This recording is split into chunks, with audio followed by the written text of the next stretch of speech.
কি খবর বন্ধুগণ, আশা করি সবাই ঠিকঠাক আছো। একটা জিনিস নিয়ে সবাই খুব কি বলবো কনফিউশনে আছো, যে এসএসসি ওটিআর নিয়ে যে আধার ভেরিফিকেশনটা বলেছে, তো সেটা কি হচ্ছে না হচ্ছে, কি বলেছে লোকজন বা কি চেয়েছে, সেটা নিয়ে সবাই কনফিউশনে আছো।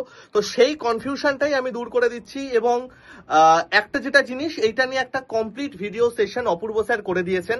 আমি জাস্ট মোরাল অফ দ্য স্টোরিটা বলে দিচ্ছি, ডিটেলসটা জানার জন্য তোমরা স্যারের ভিডিও দেখে নিও, এখানে তোমরা লিঙ্ক পেয়ে যাবে।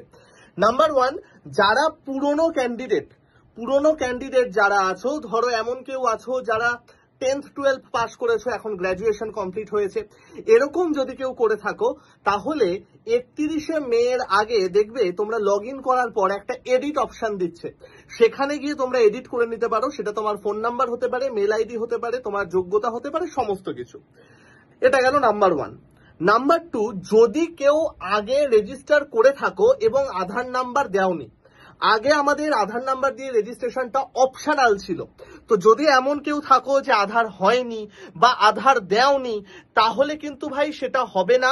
তোমরা আধার নাম্বার এবার অ্যাড করে দেবে, নতুন যেটা আসবে সেখানে তোমরা আধার নাম্বারটা অ্যাড করে দেবে, ঠিক আছে।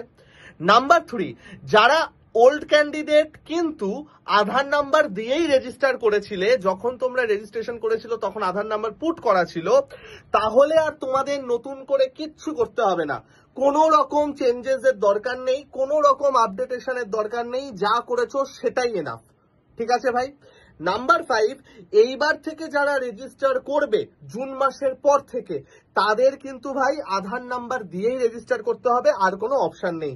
তো তোমাদের একটা জিনিস করতে হবে, যাদের আপাতত আধার কার্ড নেই বা ওল্ড আধার কার্ড আছে, ছবি পুরনো আছে, ডেটা আলাদা আছে, তারা কিন্তু আপডেটেড আধার করে নিও, না হলে পরবর্তী সময়ে যখন পরীক্ষা দিতে যাবে অনেক ঝামেলার সম্মুখীন হতে হবে। 2 ঘন্টা থেকে 3 ঘন্টা আগে সেন্টারে যেতে হবে এবং পুরো থরো প্রসেস তোমাদের হবে, ঠিক আছে বন্ধুগণ।